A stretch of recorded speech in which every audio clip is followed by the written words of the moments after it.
नमस्कार दोस्तों, 21 तारीख के आज के सेकेंड शिफ्ट में मैं स्मृति पर आधारित प्रश्न लेके पन्ना कंपटीशन क्लासेस में राजेश अग्रवाल स्वागत करता हूं आपका। कंप्यूटर्स में दोस्तों शॉर्टकट की से 3 प्रश्न आए हुए हैं। कंट्रोल सिलेक्ट के लिए तो कंट्रोल ए, ये सारी चीजें आई हैं, है ना। फिर मेमोरी से 1 क्वेश्चन आया है, एक्सेल ऑपरेटिंग सिस्टम से 3 क्वेश्चन आए हैं दोस्तों, वर्ड से 2 क्वेश्चन आए हैं, रैम रोम के फुल फॉर्म से रिलेटेड कुछ प्रश्न आए हुए हैं। ठीक है दोस्तों। फिर जीएस में आज थोड़े से अच्छे प्रश्न आए हैं, कुछ कठिन हैं।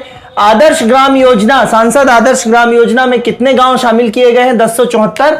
आंसर जरूर याद करते जाइएगा दोस्तों, क्योंकि question as it is repeat हो रहे हैं, क्योंकि बोरी घाटी का प्रश्न जो है वो सुबह भी आया था और शाम को भी आया है। ठीक है, तो बोरी उद्यान सन शायद इसका एस्टैब्लिशमेंट ईयर आया है शाम को, तो ध्यान दीजिएगा जरा। बोरी होशंगाबाद में है। आदर्श ग्राम योजना में 1074 गांव है। भगत सिंह को फांसी कब दी गई थी? तो 23 मार्च 1931 को दी गई थी। ठीक है।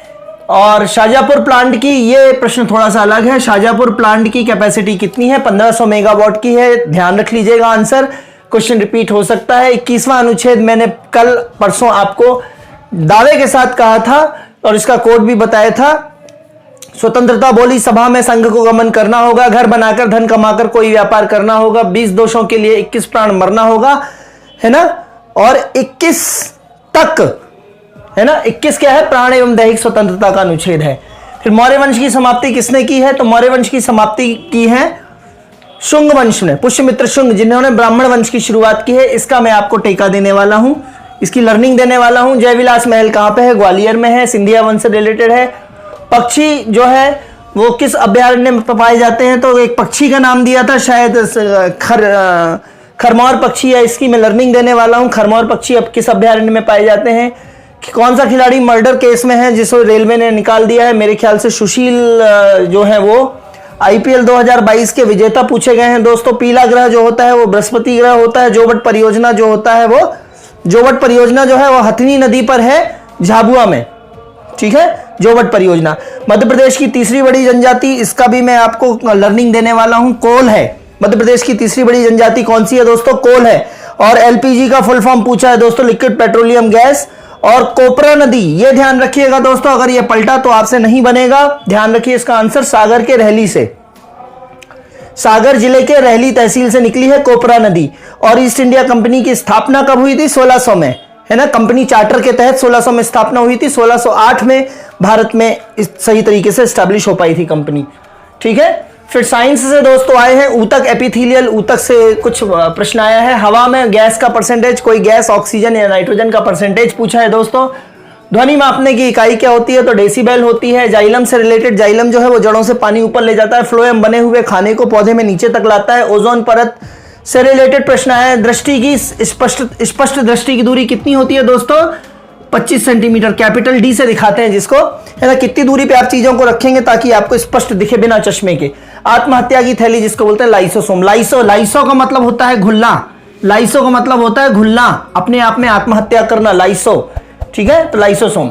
मैनेजमेंट में सेल्स और विपणन मार्केटिंग से लगातार प्रश्न आ रहे हैं दोस्तों। पोस्ट कार्ड से रिलेटेड 5 प्रश्न आए। Planning, organising, staffing, directing, coordinating, reporting and budgeting, है ना।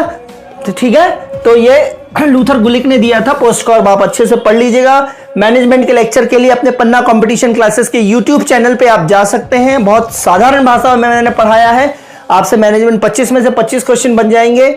और फिजिकल क्लासेस में दोस्तों अपनी क्लासेस वर्ग 2 या पीएससी के लिए मान लें, एंशिएंट हिस्ट्री चल रही है दोपहर 4 से 6।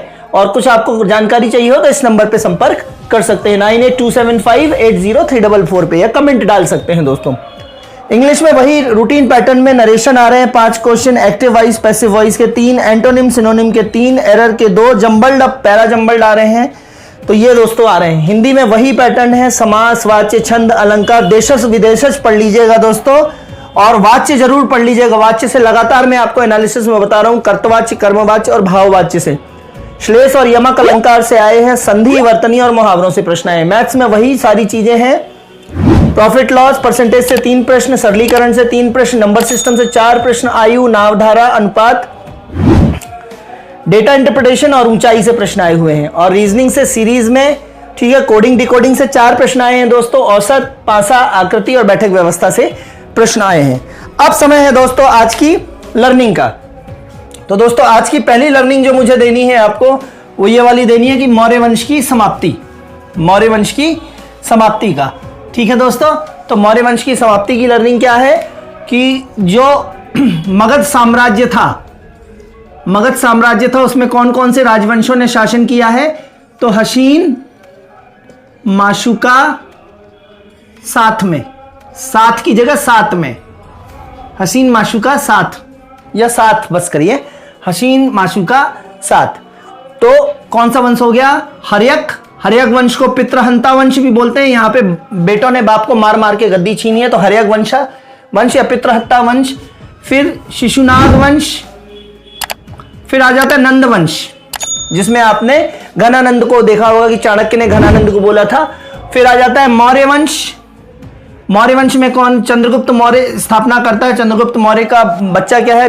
बिंबिसार। और बिंबिसार का बच्चा कौन है? बिंदुसार। और बिंदुसार का बच्चा कौन है? अशोक। ठीक है, तो चंद्रगुप्त और अशोक में क्या संबंध है? अशोक जो है वो पोते हैं या दादा हैं अशोक के, कौन? चंद्रगुप्त। फिर शुंग वंश। तो मौर्य वंश की समाप्ति किसने करी है? शुंग वंश के राजा ने करी है, पुष्यमित्र शुंग। यहां से ब्राह्मण वंश की शुरुआत हो जाती है। शुंग के बाद दोस्तों छोटा सा वंश आया था कण्व वंश, और कण्व के बाद फिर आ गए थे सातवाहन, आंध्र सातवाहन वंश। और सातवाहन जैसे डिसइंटीग्रेट होता है तो छोटे छोटे वंश आ जाते हैं। महाराष्ट्र या बालाघाट की तरफ दोस्तों वाकाटक वंश, ये प्रश्न जरूर आएगा, वाकाटक, बालाघाट, या बालाघाट के नीचे महाराष्ट्र की तरफ वाकाटक वंश आया है। ठीक है, तो ये छोटे छोटे राजवंशों का और फिर विदेशियों का आक्रमण हो जाता है। तो पहली लर्निंग ये है दोस्तों, हसीन माशुका साथ। ठीक है दोस्तों, दूसरी लर्निंग है पक्षी अभयारण्य से रिलेटेड दोस्तों, है ना। मध्य प्रदेश में पक्षी अभयारण्य, यहां से जरूर प्रश्न पलटेगा, है ना। तो इससे एक प्रश्न, एक टेका ले लीजिए। सैलानी सरदार की खैर मनाते हैं। सैलानी सरदार की खैर मनाते हैं। सैलानी का मतलब है घूमने वाले, पर्यटक, टूरिस्ट, उसको बोलते हैं सैलानी। घूमने वाले पर्यटक उनको बोलते हैं सैलानी। तो सैलानी जो है वो अपने सरदार की क्या मना रहे हैं? रब से खैर मना रहे हैं। तो सैलाना अभयारण्य रतलाम, सैलाना अभयारण्य रतलाम, और सरदारपुर अभयारण्य धार। सैलाना अभयारण्य रतलाम और सरदारपुर अभयारण्य धार, इन दोनों में किस पक्षी का संरक्षण करते हैं जी? खरमौर पक्षी का संरक्षण करते हैं। मेरे ख्याल से उसी से संबंधित प्रश्न आया होगा, ये पक्षी किस अभयारण्य में है। तो सैलानी सरदार की खैर मनाते हैं। सैलाना अभयारण्य रतलाम, सरदारपुर अभयारण्य धार, इन दोनों अभयारण्यों में किस पक्षी को संरक्षित किया जाता है? खरमौर में। ठीक है, और घाटी गांव अभयारण्य जो है वो ग्वालियर, और करेरा अभयारण्य शिवपुरी में सोन चिड़िया का किया जाता है जी। ठीक है, घाटी गांव, ग्वालियर और करेरा शिवपुरी, इन दोनों में किसका? सोन चिड़िया का संरक्षण किया जाता है। तो ये दूसरा आप टेका याद रखिएगा। ठीक है दोस्तों, तीसरी लर्निंग आज आपकी दे रहा हूं मैं दोस्तों, मध्य प्रदेश की तीसरी बड़ी जनजाति। मध्य प्रदेश की तीसरी बड़ी जनजाति, तो मध्य प्रदेश की तीन बड़ी जनजातियां कौन कौन सी है? भील, गोंड और कोल। सबसे बड़ी कौन है मध्य प्रदेश में? भील। दूसरे नंबर पे कौन है? गोंड। और तीसरा है कोल। भारत में सबसे बड़ी उल्टा हो जाता है, गोंड है। भारत में सबसे बड़ी कौन सी है जी? गोंड। मध्य प्रदेश में ये क्रम है। तो तीसरी बड़ी जनजाति कौन सी है जी? कोल। तो आज का आंसर क्या था? कोल। ठीक है दोस्तों, तो ये लर्निंग आज इसकी थी। ठीक है, और आगे कल की इसमें मिलेंगे। हर एक चीजों के आंसर जरूर याद करते जाइए। कोपरा नदी कहां से बहती है? तो रहली से, ये ध्यान रखते जाइएगा। ठीक है, और कुछ जो चाहिए हो कमेंट में लाइक, सब्सक्राइब और शेयर करते जाइए दोस्तों। ठीक है, और चैनल को आगे बढ़ाते जाइए। बहुत अच्छी अच्छी चीजें, और जो सब्जेक्ट आप चाहते हो कि कोई सब्जेक्ट में शुरू करूं तो वो सब्जेक्ट बताइए, तो वो सब्जेक्ट भी शुरू करूंगा एनालिसिस के साथ। ठीक है, जानबूझ के मैं ज्यादा वीडियोस नहीं डाल रहा हूं दोस्तों, क्योंकि दिन में 2 वीडियोस तो डलते ही हैं। पटवारी परीक्षा से एक बार फ्री हो जाइए, फिर सब्जेक्ट बेहतरीन तरीके से अपन सारे सब्जेक्ट पढ़ेंगे। मैं इकोनॉमिक्स और सारे साइंस, सारे हिस्ट्री, ज्योग्राफी, पॉलिटी सारे पढ़ने वाले हैं बहुत डिटेल में। तब तक के लिए धन्यवाद। जय हिंद दोस्तों।